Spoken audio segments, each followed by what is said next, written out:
Hello, everyone. Welcome to Forum Friday. My name is Mark Flurka. I'm the Baked in Science podcast host for Bakerpedia.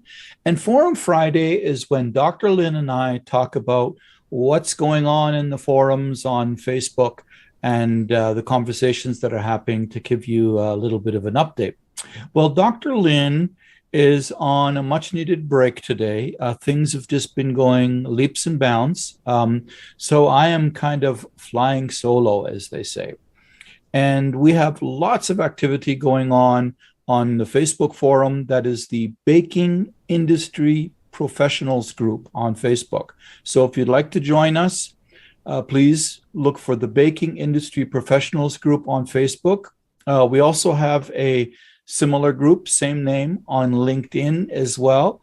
But I will say that we do see most of the activity on Facebook, seems to be the more popular platform. And having said that, as far as popularity goes, we are like, we have grown about 13% just in the past 28 days. So thank you to you for joining the conversation and making us the community that is your community to share and enjoy together. And so let me bring up a couple of conversations that have been happening, and then I'll get back into some of the statistics as well. One of the very interesting conversations is we have an inquiry about adding xanthan gum as a moisturizer in a bread dough. Now, xanthan is, of course, a hydrocolloid. It traps water really well. It doesn't reduce water activity, but it helps bind water in terms of keeping things wet and gummy or pasty sometimes if you want that type of effect. You do have to be careful, though, because xanthan is one of these types of gums that can be very elastic, very rubbery. It has a lot of resilience to it. It is very misleading because under shear, that is when you're mixing, it does not demonstrate this resilience as much. It's when it goes back at rest that the energy that has been entered in, it stores it up and becomes like a really tight rubber band. So the amounts you use are very, very small. And a couple of members have had some conversations on this, and so the amounts again are small, and we're talking about 0.1% of the total dough. In other words, about 0.5% on the flour. I'm sorry, not half. 0.05% on the flour is where the member then has ended up with, right? And so you want to start with very little. It doesn't take much. It is used a fair amount in the cracker industry to in mostly not in traditional crackers as much as in some of these more nutritional crackers with lots of grains or like say with chia seeds or things like that to make omega-3 or more fiber and so on, because they tend to shatter very easily or they get too hard. So that xanthan gum is very helpful there in giving it some structure as well as hanging on to some of the moisture so that they have just a little bit more tender snap to them. They're not quite as hard, right? And at the same time, they don't break, they don't shatter quite as easily. There's a term for it in the cracker industry, just escapes me right now. But and so that has been a really interesting conversation. Another one that we don't have any responses on yet, but I'll sort of bring that one up, is increasing shelf life on donuts, right? And pardon me, sort of one of the comments on that has been to add calcium propionate. Yes, that is correct. You can add calcium propionate to increase shelf life as far as keeping the mold at bay. But this does not increase the shelf life for the nice, soft, tender type of donut that you get when it's a fresh baked donut. To do that, you need to look at a combination probably of emulsifiers such as monodiglycerides. And the other thing to look at is replacing small portion of the wheat flour with a high binding starch, something like a potato starch. And the thing about potato starch is that it sort of absorbs over time, so that when the donuts are actually fresh, they're almost too moist. And a couple of hours later, they're just perfect. So if they're donuts that you produce today and ship for sale tomorrow, it's a perfect situation to add anywhere from 2 to 5% on the flour basis of potato starch. And monodiglycerides based on the fat amount is that a typical contribution. Um, and yes, let's see, what else do we have?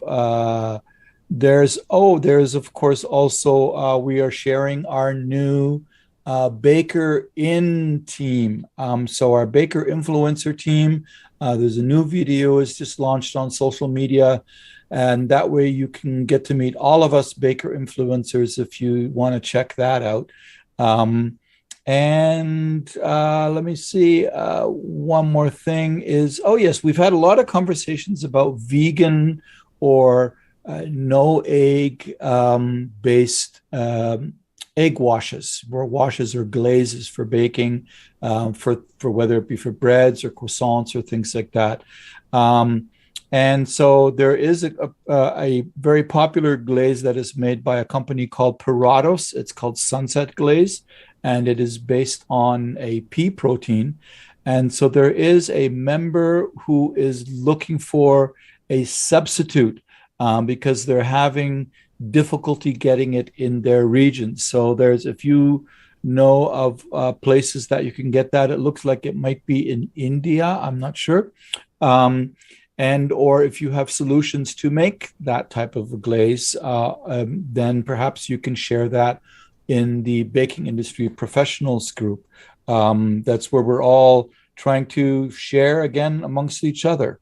And I'll talk about one more is SAPP. There's a question about the proportion of SAPP in flour. Well, there is no hard and fast rule to say use this much SAPP on flour. It's usually based on a formula basis, and it is one of multiple different leavening acids that can be used, and it's used together with sodium bicarbonate, also called baking soda. So, and SAPP, there are several different types of SAPP. Now, SAPP is something that a term we use, it's SAPP, and it's an abbreviation for sodium acid pyrophosphate. And that is a leavening phosphate. And so there are SAPPs that go from, I think Dr. Book told me it was SAPP 5 is, I think, the slowest, but it's very rare that you see that, and up to about SAPP 40. And that is sort of the rate of an indicator of the rate of reaction. And so with leavening acids, we always want to look at the rate of reaction and the neutralizing value. Those are the two main things we look up. Rate of reaction is how quickly it reacts and starts producing CO2. Neutralizing value is how much of it is used to neutralize the baking soda, to drop the alkalinity. And the other thing that is then by some use that is also CO2 production, to see how much CO2 it makes. There are some charts out there that can help you with those things for all the different leavening acids. But there isn't an amount that you say, oh, use this much per flour. It depends how much leavening you need. SAPP and baking soda is used together with yeast, often in some yeast donuts, to help give it a little more lift just before it goes into the fryer, or just as it goes into the fryer, because it produces that extra little bit of CO2. It also has an effect on lowering the dough pH for handling and things like that. And it's used, of course, in all kinds of chemical leaven products, whether it be cake donuts, pound cakes, high ratio cakes, and so on. And so there, it all depends on how much leavening you need. It's not a hard and fast rule as this much per flour. What you can use is a pH meter, if you have, to check on how much of the acid is excess or how much of the baking soda is excess, whether you need more acid. So the more alkaline your baked product is, that is an indication that there's excess baking soda. The more acidic it is, that means there's an indication there's insufficient soda or excess leavening acid.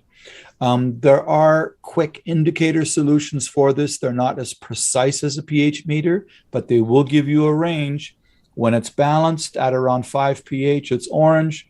The more alkaline it gets, it goes from red-orange to fuchsia. The more acidic it gets, it goes to yellow-orange to bright yellow. And that it just changes automatically when you squirt it on the product, and you can see that instantly right when it comes out of the oven. So then you know, okay, my next set, I have to adjust my leavening. So hopefully that's helpful. And we discussed that as well in the forum. And of course, I always try to post links back to information on Bakerpedia that discuss these ingredients or processes or etc. So, and always ask away. Feel free to always ask questions. Even if you're in the wrong thread, I can always move it and create a new post or something. Don't worry about that. This is all our forum to share.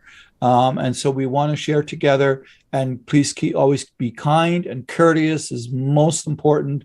And we want to be professional in that sense. And that is being professional, is being kind and being courteous to each other and supporting each other and making others look good. That's what it's all about. If I share with you, I make you look good. You share with me, you make me look good. It's the same thing, right? And ask question. We've had tons of activity, as I've said. We've grown about 13% in just the last 28 days. We've had about over 680 active members. That is of the membership, that is people are either liking or at least reading, or of course, there's lots of people posting. The most popular day that we see posts is on Fridays at around 6 p.m. Pacific time. That seems to be when people like to post the most. So I guess they've had it for the week and now they're getting ready for the weekend, and I get some love from the baking industry professionals group, right? I hope that's what it is. But we're here for you to help share. And so there's plenty of activity on Friday and over the weekend. This seems when a lot of people like to get on. And so that's your Forum Friday for today. My name is Mark Flurka. I'm the Baked in Science podcast host on Bakerpedia, and we'll see you next month. Take care. Bye-bye.